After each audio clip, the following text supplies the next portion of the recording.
Greg, thank you so much for coming to work with us. We want to put together content that'll help people write grants so they can make research part of their day job. Let's begin. We've been asking people to share some kind of tip about how they write. So grant writing is also about writing. Sure. And so thinking about the times you've written grants, not manuscripts so much, but getting words on a page to advance a proposal, what works for you? I think the thing that works for me is creating a visual about how what I'm thinking sort of connects to each other and connects to the bigger picture. And so creating my sort of conceptual model as a picture, actually.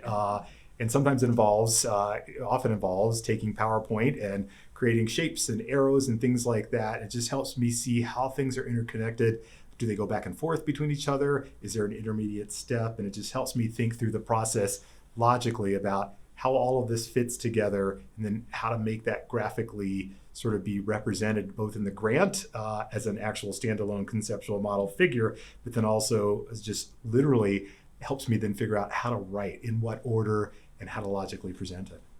That's the first time we've heard that, isn't it? Yes, I like that. We're taught to do that in school. Oh, is that right? Yeah. But I don't think many people take that away. Interesting. Oh, like what do they call What that? are they called? Like mind maps? Okay. Yeah. Sort of like a mind map of your topic. Yeah, I think so. And then interestingly enough, you talk about, when you're taught in school. I remember being taught, going back to probably middle school, high school, use an outline. So I actually write with an outline when I go to actually make the text. You do? Yeah. And so it just helps me create essentially an outline, bullet points, and then it just makes it easier because sometimes that initiation step, you're faced with this enormous task, right? And you're like, oh my God, this grant's so long. How am I going to get started? But breaking it down into those simple steps, creating the outline, Roman numeral 1, big letter A, and then, Arabic numeral 1, and then little letter A, so on and so forth. It actually has been helpful. And that is actually how I write. Write grants is actually to break it down into an outline form. That is so fascinating. Teachers would just drool over that answer. Exactly. You know what? I also in middle school, my 6th grade grammar teacher was very good. She wasn't that dynamic, but I remember so many things that this lady taught. And for a while as a writer, I rejected the outline. Like I was like, I'm better than that. I can do this without an outline. But guess what? I would get all the pieces, but I couldn't get them right in the right order. So, but what I used was a card sort. So I would literally write out sort of topics or important things on an index card, and then I'd lay them all out and I'd organize them. And it's basically like a visual outline, to build myself back into an outline that made sense. Because for me, it was very hard for me to start with the order and then lay in the details. I was better at saying, we need to know this, we need to know this, we need to know that. Like lay it all out and then say, what is the right order of this stuff? So I was sort of like inductively building the outline. Right. And that actually almost seems like what I do with my PowerPoint, how I create the conceptual model. I think we just go about it. This is what works for our brains. And I think that's the key, is finding out what works for your brain, but being systematic, and so that the next time you do it, you're not reinventing the wheel. Okay, this is how it worked last time. I'm going to try that same process. The words will be different, but it's a way to get yourself started. I think that initiation process and how people get started sometimes is the biggest gap for them. A lot of the times with writing grants, it can be hard when it comes down to just time to write. Is there a specific time of the day or week that you lay out specifically, this time I'm writing grants and nothing else? There are maybe mornings or afternoons, but I think one of the things that was helpful was actually putting it in my calendar. This is grant writing time. And blocking it out. I'm busy. This is grant writing time. There are different days of the week where sometimes I feel like I'll be good in the morning.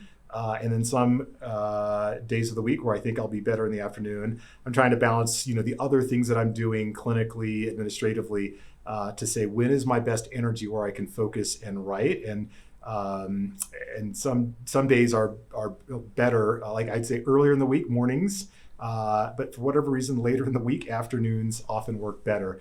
I think I start to feel I got things out of the way later in the week, and then the afternoon I'm like, okay, there isn't much left in this week. I can now get to this, and for whatever reason, that seems to work for me. But I think managing your energy, I think one of the things we do during one of our workshops, we used to talk about managing your energy, not so much time, and figuring out what times of the day work best for your peak energy to do things that are harder. There are other things that we do that need to be done, but whenever I have to do them, I'll get them done. It doesn't really matter, but high level thinking and concentration for writing, I think is one of those that you should block into your calendar, and so that it is prioritized. B, there's nothing that can compete with it.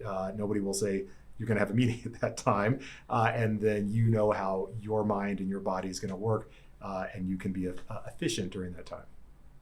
Can I ask what you do clinically, just so we get an idea of what you're balancing when it comes to what... I'm a gastroenterologist, so actually I had clinic this morning and see patients in clinic and then do procedures, endoscopy, upper endoscopy, colonoscopies. So that's what I do clinically. See patients both in the inpatient setting and the outpatient setting as well. Do the grants that you write usually stem from that? They do more recently. Actually, when I first started, I was really interested in obesity, and that wasn't a clinical entity that I necessarily did as part of my clinical job, but I was interested in obesity and had done some research studies as it related to GI disorders in terms of how diet might influence those GI disorders. And then I got really interested just in how does what we eat, affect, these hormones that control hunger and satiety and energy balance. So I got really interested in those components, which is still GI, but it's not what I do clinically directly. So, yeah. Okay, so speaking of your research interest in your clinical research, let me bring us back. You mentioned your PowerPoint, your visual aid, which can turn into your conceptual model. So one of the things we talk about in this course is part of scoping out a grant is often forcing yourself to lay out your conceptual model. How are you thinking about this problem? And I actually have a very clear memory of your conceptual model for your career development award, which is a long time ago. Greg's a big deal professor now, but he used to be a new researcher, and he came, he was going to write 17 years ago. Oh my gosh. Yeah. Okay. I was a child faculty member. And what I remember about Greg's Career Development Award was we worked on a conceptual model, because what was happening is you were doing macro diets, and it's complicated, right? You got hormones, you've got obesity, you've got food, there's physical activity. I mean, this is like the glob that ate New York. And reviewers were getting hung up like, well, you're not remembering about this, you're not remembering about this. And we said, wait a minute. We need a really good conceptual model so people can see that you're thinking about the whole gamesh as it is. Joseph, he always laughs when I use funny words. And we're going to show in this picture that actually my grant is just about this piece and this piece and this piece, and that you understand where your focus is sort of where does it live in the bigger body of inquiry.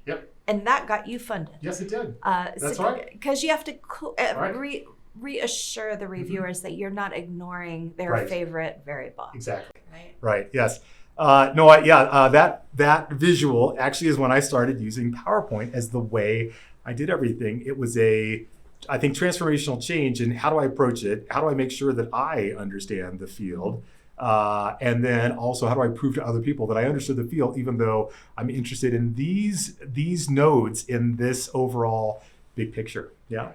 And it can also help you map your actual career, right? Because really that conceptual model could be a research agenda or a research program that is 20 years worth, right? And you say, well, this grant is about this one, but Right. you know, the next grant is going to be here.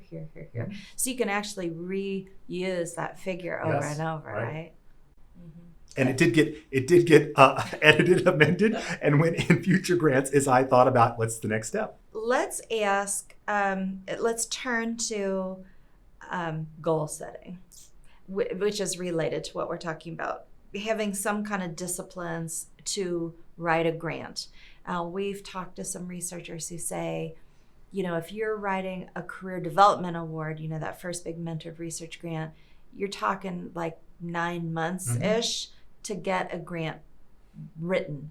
Maybe a pilot grant might be a few months, smaller. Can you talk to us about how you approach or ask your mentees to approach getting a grant written? Yeah, I do think plenty of lead time is important, and I think we often overestimate our not only our ability to get something that is submittable, so to speak, but we also have to factor in the limitations of those who are supposed to help us and accommodate their schedules too, which maybe don't always align with ours. And so, I would often say, whatever you think you're going to accomplish, add about 50%, right? So if you think, I could get this done in 6 months, it's probably more like 9 months. I do think, because the NIH has, 3 different timelines for career development awards, it's okay to be ambitious and shoot for a specific deadline that maybe is a little bit tight, with the idea that you discuss and understand that, hey, if it's not quite ready, don't submit it, right? Wait till the next cycle so that it's really polished, ready to go. Now, depending on the cycle or who the funder is, some of the career development awards through foundations and societies may only have one deadline in a year. So that's a little different in the sense that if you miss a deadline or aren't ready, you got to wait a whole nother year. Those grants often tend to be a little bit shorter and so maybe aren't as involved. So, but just thinking through in what order might you want to submit them. If you got, Foundation Society, would it actually help you get the Career Development Award through the NIH or the VA? And sort of thinking through that timeline.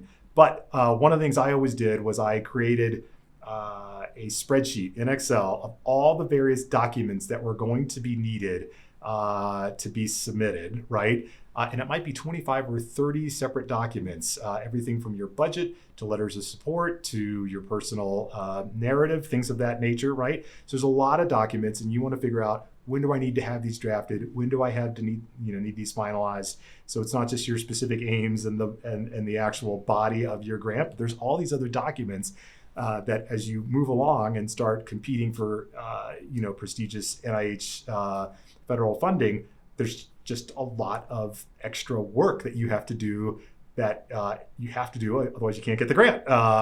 But obviously the most important thing is the actual grant itself, but there's all these other things that you have to make sure you leave enough time to do and set out a timeline for how to do that.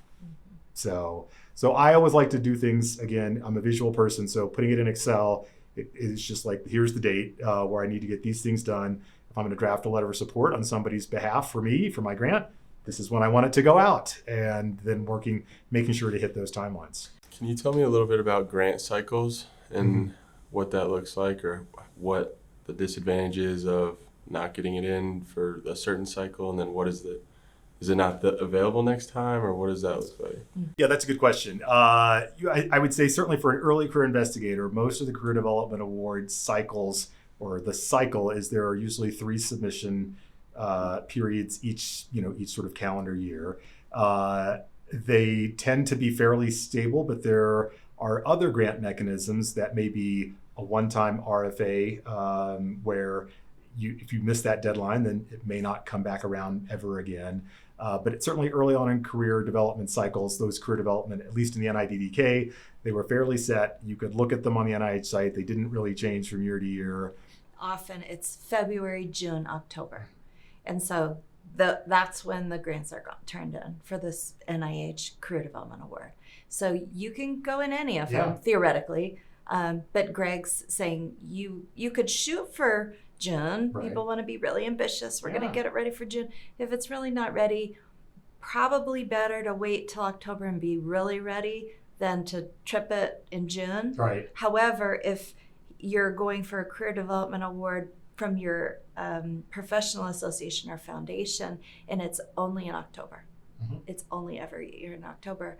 And if you're like writing both, kind of figuring out what you're going to do, well, if there's a little slippage available in one and no slippage for the other, you're maybe going to get pretty real about that one. Yeah. Because the consequence is losing a whole year. Right. Yeah. So you're right. If you wanted to, I'll just use an example of GI.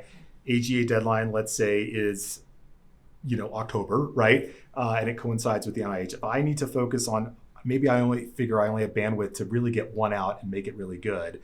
I might focus on the AGA one to get that one out so that I know that I'm not missing a whole year cycle for that career development award. There are also some, years on faculty restrictions. So if you've been on faculty too long, so you want to make sure that, gosh, if you miss a cycle and you're not eligible the next year, even if that mechanism was still available, that would also clue you in that you really need to focus on that one. But missing the NIH deadline for October, again, you could submit in February. It's 4 months. It's not that much a delay. You do have to balance this with, okay, how are you currently being supported as you're looking for this grant funding?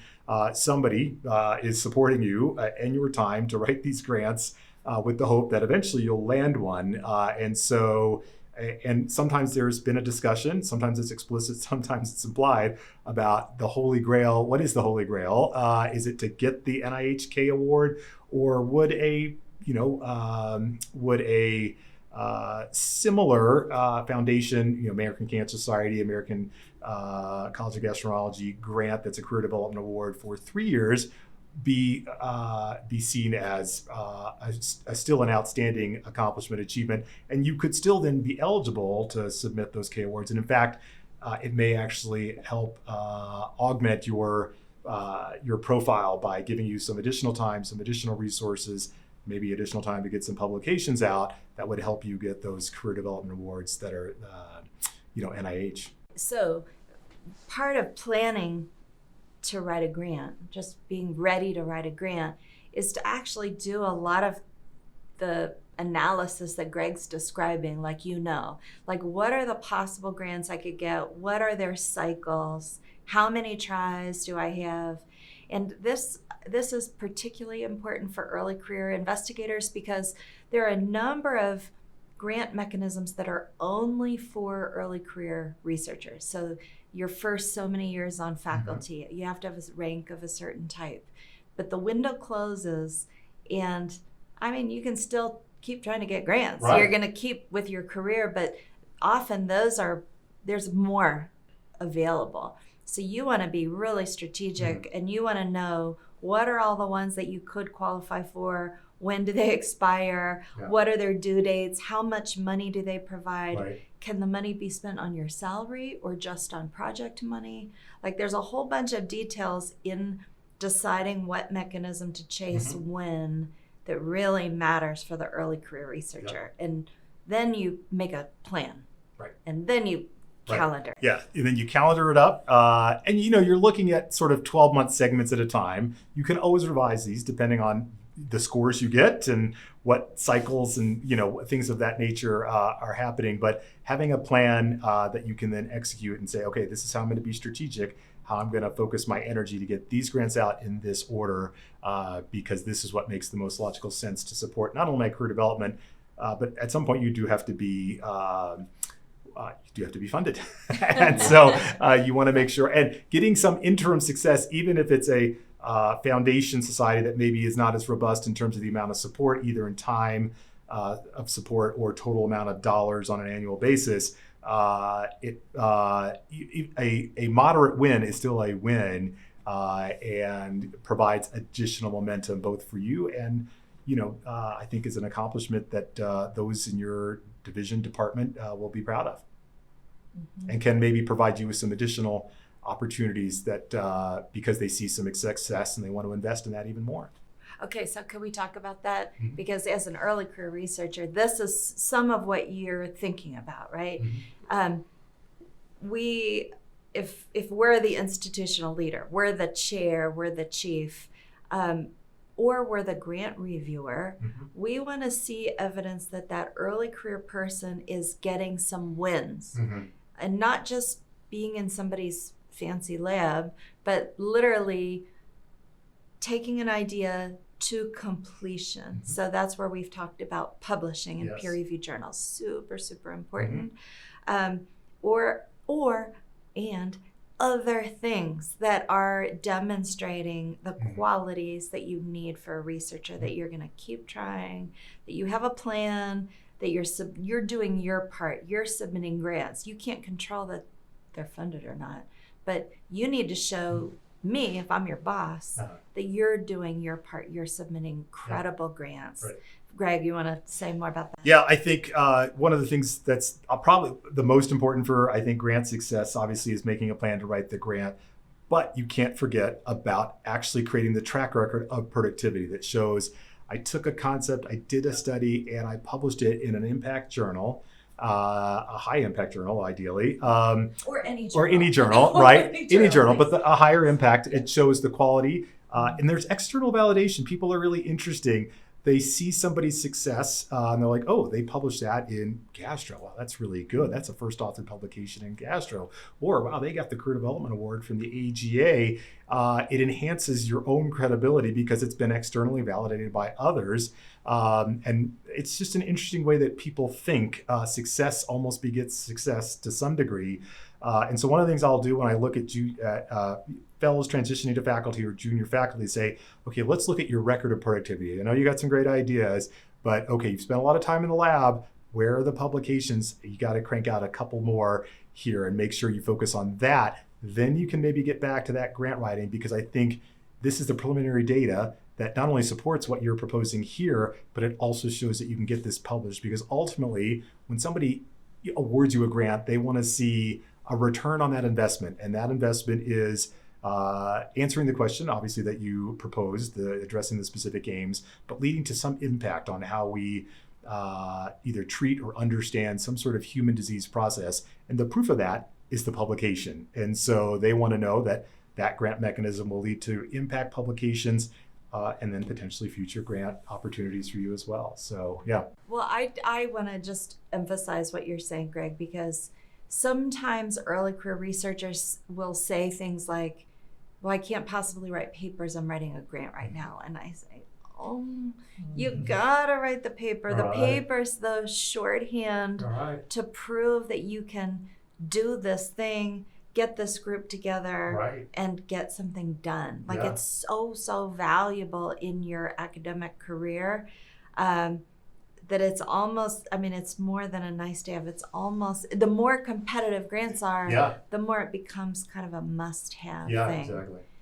So I think even though it feels like, I mean, when there's only so many hours in the day, to some extent it is competing for your grant writing time, but it is grant writing time too. Right. You know?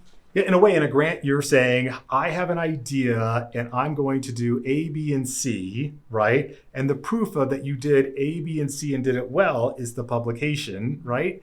And so, yeah, it's so critically important to get those publications. I think for me personally, that was probably the biggest factor in getting my first Career Development Award from the AGA, was a track record of productivity, because I had mentors during fellowship that said, we are going to get this published. And I focused a lot of my time on finishing and writing up those manuscripts to get them out, get them published. And I think that was really critical. Yes. The other thing besides the nice thing about peer review papers is they're free. I mean, free. They're not free in your time, but like you don't need a grant to write a paper. Mm-hmm. So there's no excuse. However, the other piece that is very helpful is showing a track record of building up money. Mm-hmm. So getting a tiny little grant, a little tiny pilot grant, and then using that to get a bigger pilot grant, and then you roll that to the bigger grant. Mm-hmm. So literally, if you can get a grant for $3,000, take it. Because then what's going to happen is you use the $3,000 to get the $20,000, and then you use the $20,000 to get the $500,000. Mm-hmm. And it's another signal to reviewers and entities that and the more prestigious the better, right? So you can get a little something from a federal entity like the Colorado Clinical and Translational Sciences Institute, funded by NCATS. Well, that's fancy. Right. NCATS thought your stuff was interesting, then, oh, maybe we think it's interesting too. Yeah. So there is this kind of halo effect, crowd effect, that important people think your stuff's important. We're important people too. Right. And Right. we're gonna invest in you too. Exactly. Exactly. So you can always do little things to sort of give yourself that edge.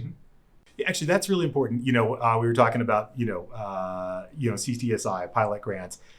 We're talking about foundations and societies who have career development awards, but they also have small pilot programs too, some of which are targeted towards junior investigators too. So you may think, well, I need a big career development award, at least, 3 years, $300,000 at a minimum.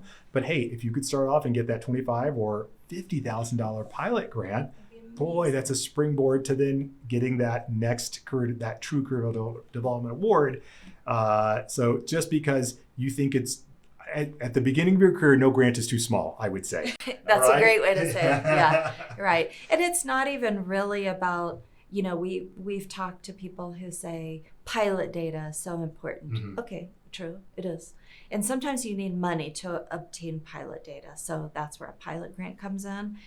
But to some extent, it's separate from pilot data. It's really the vote of confidence, the track record, that independent of whether you got the right pilot data or not, actually helps you become a more credible, less risky candidate as a grantee. Right.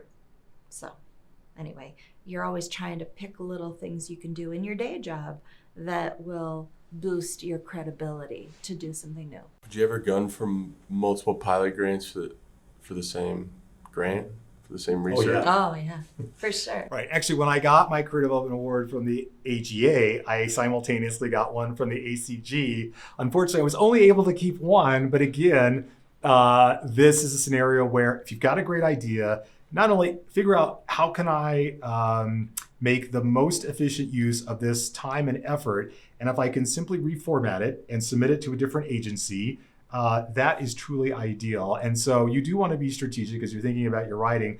Where else can I submit this to help me achieve those same goals, right? And so, if that career development award can be sent to multiple, so whatever specialty you're in, there is usually a society or a foundation, 1 or 2 or 3, in addition to the NIH mechanisms that you should consider applying. And this is where having your mentors also help you understand what other opportunities may be out there is also helpful. That's really helpful. Now, there's a couple of fine print issues. Got to read the fine print. To use Greg's strategy. Greg was great at this. Well, for instance, Greg said he's a GI doc.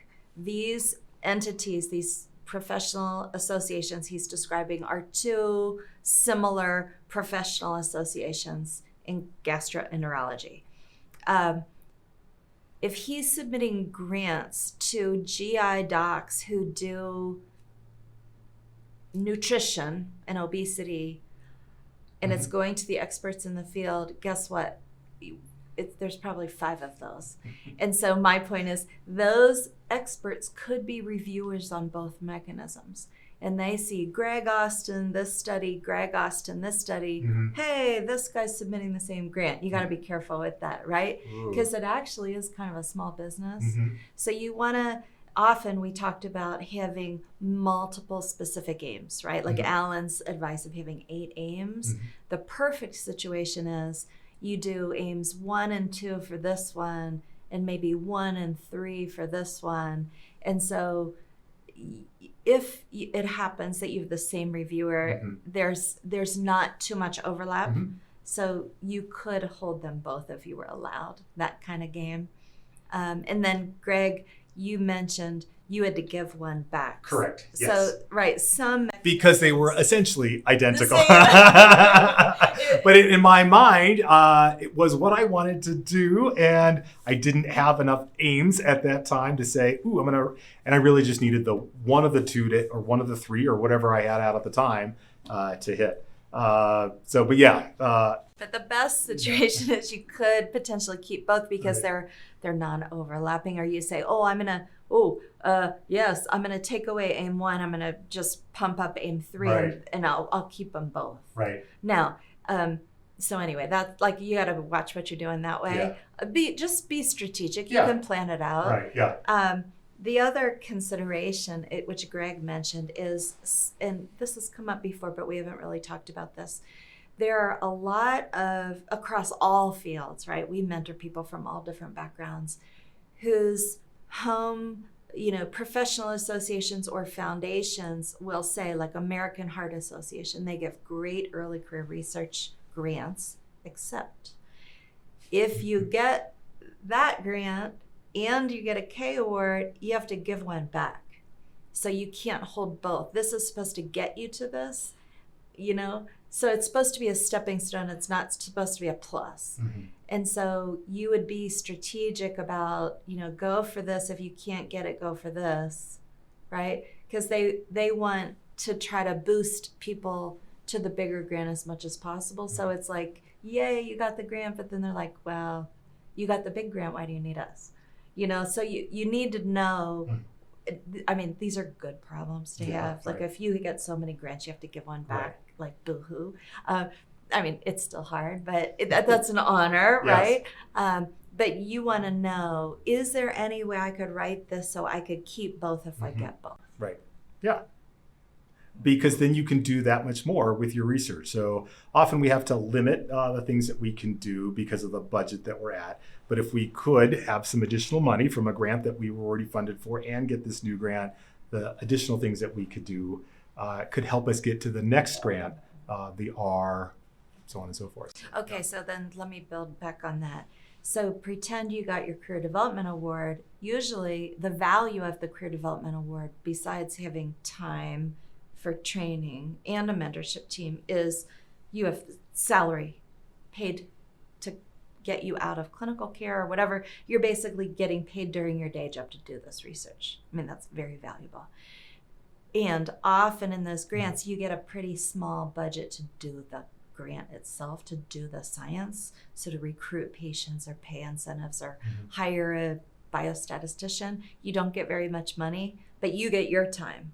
Okay, great. But maybe if you could go after a pilot study, you could amp up the budget just of the science, which would make it a much more impactful study. So that's a situation where you're not just writing a pilot grant to get the Career Development Award.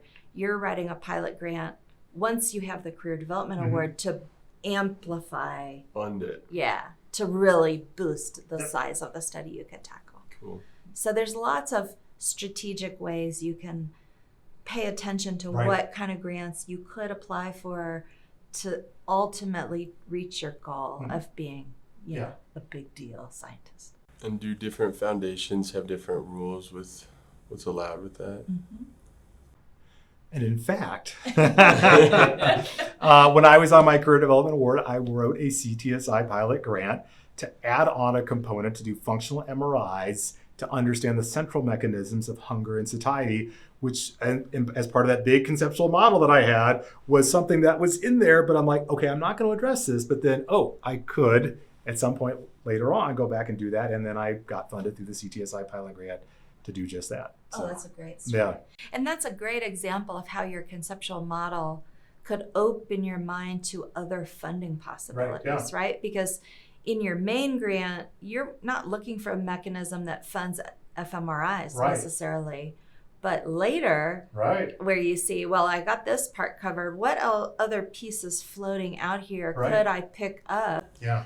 And you found one. Right, yeah. Good job, Yeah. Greg. You're just a chip off the old block. Oh, I'm so proud. Okay. All right, let's shift the topic to being a mentee. So we're pretending you're the novice researcher, you're writing your first grant, you're looking for mentors. We've talked a lot about how to find your mentors, what should your mentors do for you. But Greg and I have taught 10 years, 12 years? 12, 13? Yes. Taught together? Yes. The Colorado Mentoring Training Program to teach mentees how to get the most out of their mentors. Mm-hmm. So let's talk a little bit about how you get a mentee to really take charge and get what they need. Yes. So at some point in everybody's life career, you reach a transition point where you go from like, I don't really know what's going on. Somebody just tells me to do stuff and I do it. And like, it works out. I do a good job and I get some credit for it. To actually, as people transition to faculty, saying, I have to understand what I want out of my career, where I want my career to go, and then being very intentional about getting the help and mentoring that you need for the career that you want. Not to serve somebody else's lab, not to provide a platform from somebody else's career, but actually to carve out your own career. And so one of the key concepts that we teach in Co-Mentor is that the mentee is the leader of the relationship for the mentor-mentee pairs that we have as part of our program, because they are at that career stage where it is up to them to know what they want and then how to go about doing it.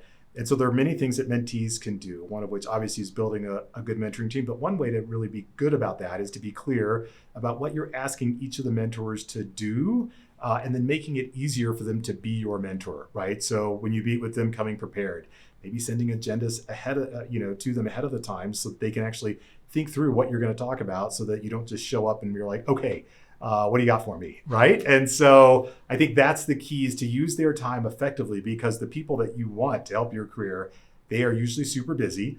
They have multiple competing demands. They have multiple people they're probably mentoring. And if you make it hard for them to mentor you, they're less likely to actually invest the appropriate time that you need to actually help your career along. But if you make it easy for them, efficiently use their time, come prepared, follow through with the things that you talked about, they will continue to invest that amount of time with you usually, because they see it's paying off, and you are being respectful for their time and their mentorship. And most mentors really appreciate that and do it because they genuinely are interested in promoting somebody else's career. They're often interested in the science too, but I think you can to be a good mentee means making the most out of your mentoring relationships and using their time effectively. Can you imagine a time where there was somebody who could help you, but you need to ask them to help you in a particular way, or tell them what you need? Or you go in and you assume they know what you're there for? Yeah, I mean, I'm sure you get a lot of young researchers reach out to you for mentoring. How do you decide who to help? That's a good question. So interestingly, I started mentoring here very early on. Actually, I was voluntold, I think is the word I think that we use, to start mentoring before I actually had started on faculty. I was still a fellow. I think you have heard this story. I'd agreed to come here, sign my offer letter, and it was going to be here in about 3 months. And there was a first-year fellow in our division who wanted to go on our training grant, and our division head, who interestingly had been my mentor during my residency, then had come here and recruited me from North Carolina to come here to start on faculty, had volunteered me to be her mentor. And I was like, whoa. Anyway, so I ended up being her mentor, but there were some things I learned as a junior faculty mentor and beyond that have been crystallized in terms of how do you decide to take on somebody as a mentee, and then if you're going to do it, how do you do it well? I think one of the biggest things is making sure that you can provide the right content and methodologic expertise that they're looking for. But the second thing also relates to them. Do they have the competencies, the dedication, the work ethic to actually see through the project that you are recommending? And so some of this you can based on what is their time availability, what are their career goals. So I sit down, I talk with them. I always ask now for a CV. I've done this for years now. What actually have they done? Have they taken a project from beginning to end? If so, what did that look like? And did they get it published? So it just helps me create a track record of who is this person? Who am I working with? And I'm more likely to agree to mentor somebody who's got a track record of being a finisher, taking a project from point A to point Z and getting it published. And then I might ask them to do some interim steps just to make sure, do a background review, do a lit review, write that up, send it to me. What are the gaps in the literature? What is it that you're looking for?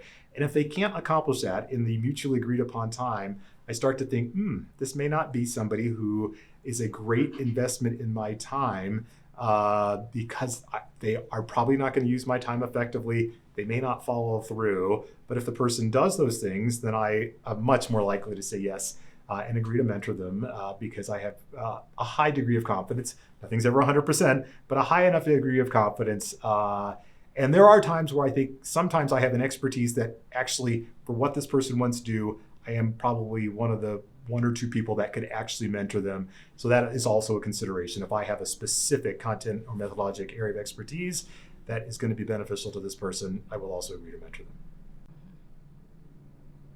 Yeah, I will say over the year, actually a former mentee gave me the idea. When somebody comes in and wants mentorship, we'll have a nice conversation. I didn't think to ask for a CV, but I often do ask for that, just because it's a shorthand of where you've been, what you studied, what you've done, like your academic table of contents of your work. It's helpful. I can get a pretty good vibe of what you know if I see where you've been.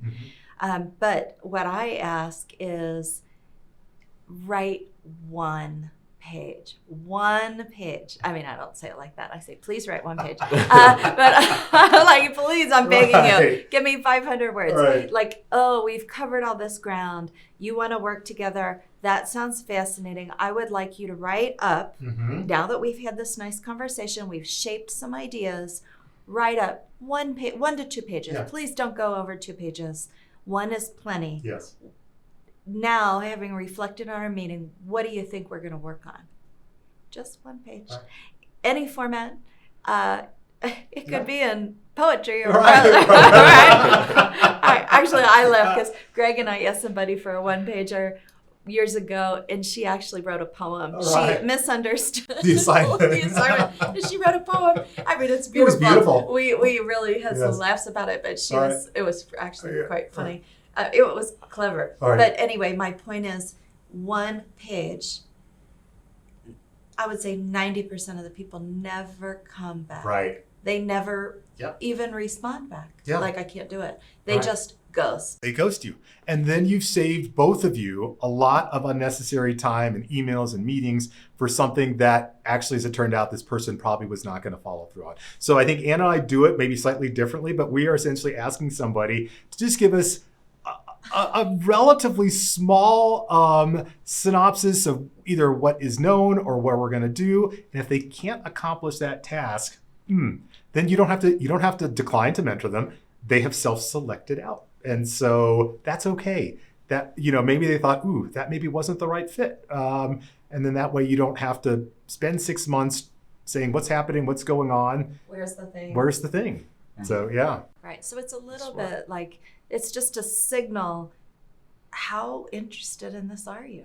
I'm here for you. You came to me. I want to help you. But like, you do one little thing. I'm just asking for the one little thing. So that's why, to the young people, I'm like, do the thing. It doesn't matter. It almost, the quality of it truly almost doesn't matter. I mean, really, it's, people are very willing to accept that it's early thinking, you're rambling, you've got too much extraneous information. Doesn't matter. Just do the thing. Finish the one thing. I will say the quality, make sure there's no grammatical. That is a pet peeve of mine. But yeah, it doesn't have to be like totally logical, all well thought out. They're a mentee, and so I don't expect them to have this really logical, I don't expect them to write like a glowing specific aims page right from the get-go. But if they can't review the literature and say, this is what is known and this is what I think the gap is and where we could go, and I say, hey, those are some great ideas. Let's work with that. Let's go.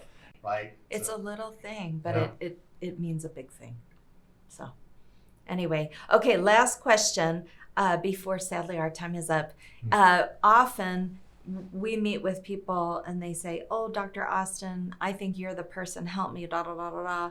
And you say, I might be the person to help you, but given that you just told me these 4 things that you want to do, I'm going to send you to 4 different people that I think actually might really be able to help you. So networking, just building your network. How do you encourage people who might be shy, or they feel like, oh, how could I possibly reach out to Dr. Big? How do you get them to start connecting? That's a really good question. We, as you know, do networking as part of our co-mentor. And I have this visual. It's everybody's on a different spectrum in terms of what is their natural inclination to network, to be outgoing, right? Some people are on the really shy side, and it is like a pulling teeth to get them to network. Others are like maybe over the top and it's like too much. And there's a few people that hit the sweet spot, right? But everybody can move towards that sweet spot with a little feedback and a little intentionality. And this is where setting goals, right? So everybody should have a networking goal, right? And it might be one of the key ways that junior faculty can start to develop networks, particularly beyond their own institution, is to get involved in their national organization and society. So these are organizations that really love to promote bringing new people into the field, giving them opportunities, being on a committee, and then maybe in a few years you could chair that committee. And then you see these people at these national meetings, and it's a way for you to get your name out there, for people to know who you are, and opportunities may come your way that may not have come your way. So being intentional about what are the right opportunities to pursue, and then setting a goal and writing it down, and then actually following through on what that goal, whatever that goal is that you set, and helping your mentor. So if your mentor is president of one of these societies, talk to them and say, hey, what would be a good committee for, given my interest, what would be a good committee for me to be on? And often they can have a great conversation with you and help maybe even facilitate you getting to be on that committee. And then you just have to always, there's really never a time in which networking should drop off of your to-do list. So you're always trying to not only maintain, but build your network, because as your career advances, your interest and your expertise may evolve over time. And so you're always looking to, optimize that as much as you can. But being intentional about it, understanding that maybe that's not your comfort zone, but sometimes we have to do things that are out of our we have to do it anyway. So, yeah. And I'll just build one thing. Joe is a recent college graduate, and he set a goal for himself to call some friend from school every week, or I don't remember what the exact goal was, but you made an intentional goal that I'm going to call somebody from my old group to stay in touch. And in the same way, and it's working great, right? And you're taking part. The other person might not really participate the way you wish. They're not going to start calling you back, but some might, right? And in the same way, you do that professionally. Like, I want to meet somebody at the national scene that does this kind of research. Okay, I'm going to go find that person, try to establish a relationship. And if you do, then part of your goal is, I'm going to keep in touch with this person I know. So it's twice a year, you're going to send them an email or whatever, and you can put it into your calendar to remind you. Just simple things that start to really build your connections to a field no matter where you are. Yeah. And sometimes this is, again, where you could use your mentors effectively, right? So you're going to be at a national meeting, your mentor's going to be there, you're going to be there, you're presenting a poster, or whatever. This may be an opportunity for you to engage your mentor to help make those connections at that national meeting, especially in the first 3 years of your career. Or if your mentor has the opportunity to bring them by your poster and chat with you, or something like along those lines. And sometimes you don't even know if these opportunities are necessarily going to present themselves, but be prepared. And if you can, try to, be intentional about making them happen. And when it seems like it's a reasonable thing to do, right? So national meeting, the reason national meetings still happen is the networking.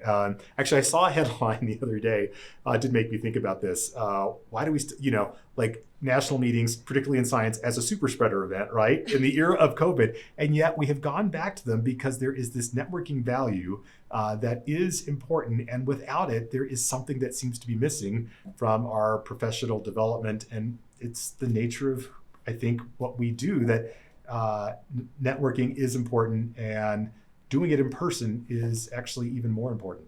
Thank you so much, Yes. Ray. All right. You're welcome. It's been a pleasure.